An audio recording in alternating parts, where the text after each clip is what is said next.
Hi everyone, this is Evelina, Life Coach for Immigrants, and today I have our very first episode/interview. And I have a very special treat. I'm talking today to Paty Johnston, an amazing life coach that helps her clients stop procrastinating. Paty has a very successful business, amazing practice. She has helped many clients from all over the world. And if you would like to know more about her, I will make sure to drop some links so that you can get to her website really easily after you're done listening to this podcast. It's a true honor to have you here, Paty. And yes, we're going to start with just a very quick, basic question. Where are you from, and when did you come to the U.S.? Yeah, so thank you, Evelina. For me, it's a pleasure and an honor to be here with you and your audience today. Well, my name is Paty Johnston again, and I was born in Colombia, South America. And I came to the U.S. in 2002, January of 2002. Colombia is a beautiful country, but back then, around that time, it was very unsafe. And I was actually at a restaurant when a car bomb exploded. So I was injured and saw many people that were either dead or injured around me. So it was at that time that I decided it was a moment for me to go from Colombia to the U.S. So that was January 2002. Yeah, no kidding. I mean, who wouldn't want to leave if that's happening around you? So I know that you have a very special story to share about the very beginning of your journey as an entrepreneur here in the U.S. Can you tell us? Yeah, definitely.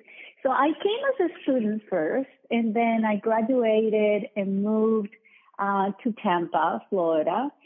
And at that time, I decided I needed to open up a business. I always wanted to have a business of my own, and that was going to allow me to also sponsor my visa for myself. So I was brave enough and decided to use all my savings, $2,000 at that time, and invested it in a company in Tampa.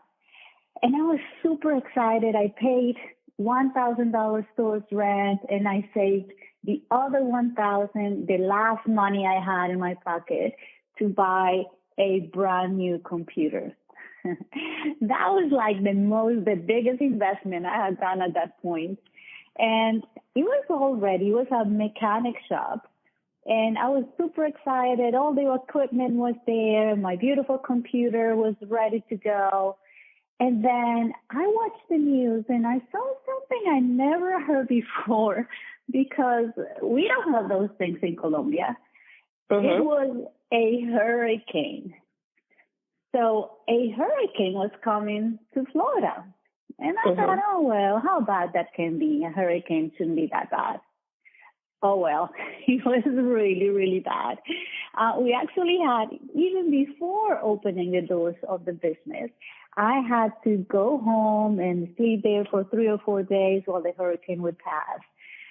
And I was like, oh my goodness, I really wanted to open it. I needed the money. I needed clients to start coming in so I could live. And anyway, 4 days later, I went back to the shop only to find that there was a window that was broken in the office. Somebody, during the hurricane, just broke the window of the office and took the most precious, valuable I had at that point in my life, which was the computer. I just could not believe it. My only $1,000 that I had was just stolen. And I was just broken. I just sat down there and I thought, I just cannot believe I have not even started when this happened.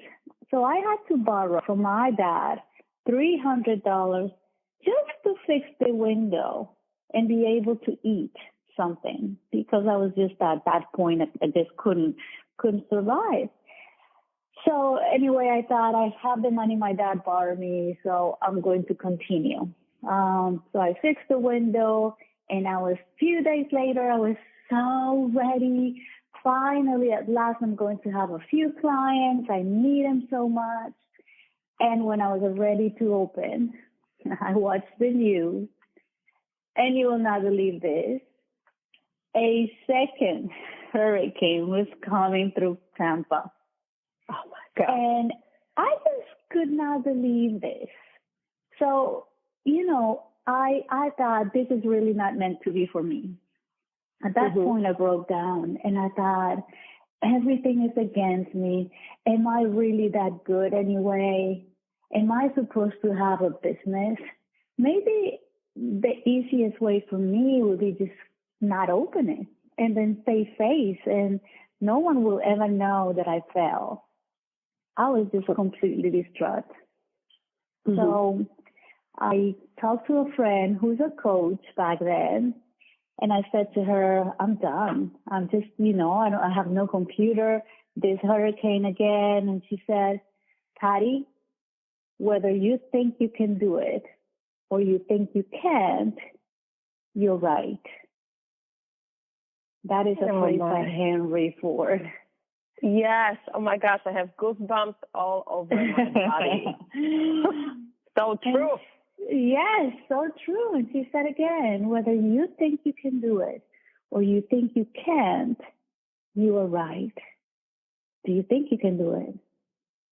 And I just paused by a moment and I thought, I do. I know me. I believe in myself. I have this desire of, succeeding for me. And my son was 3 years old at the time. And I thought, this is my moment.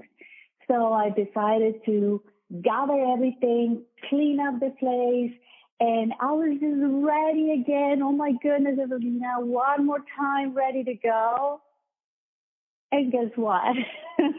No. Yes. So it happened that in 2004, 3 major hurricanes went down in Tampa and in Florida. 3 in the space of 2 months. So a third hurricane was coming. And I just couldn't believe it. I had to go back home still without being able to open the business. This time, I was not defeated.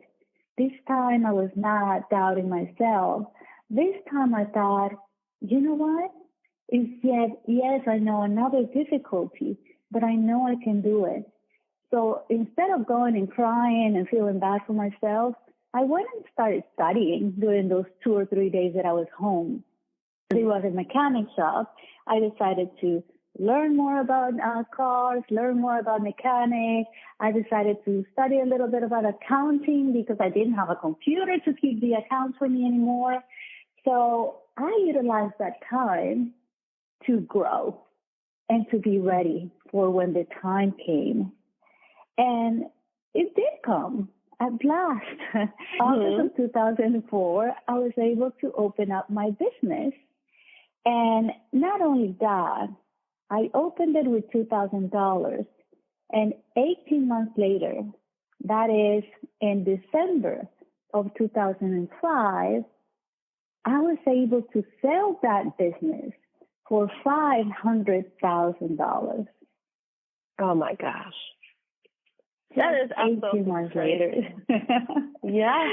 It is crazy. And I'm going to tell you something.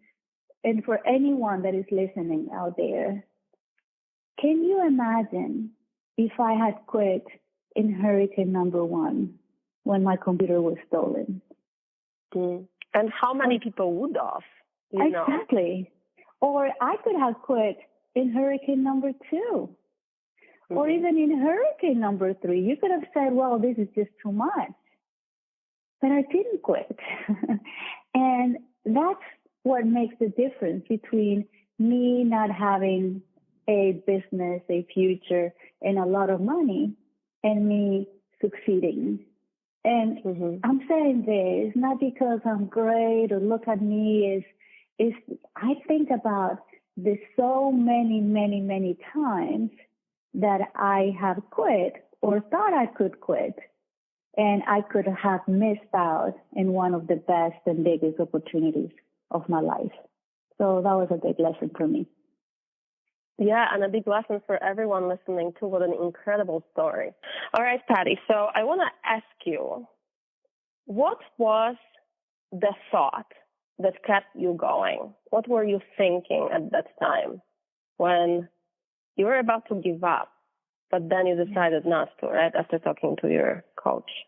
Yeah. So her phrase, was just like a good reminder that it was up to me to decide whether I could do it or not.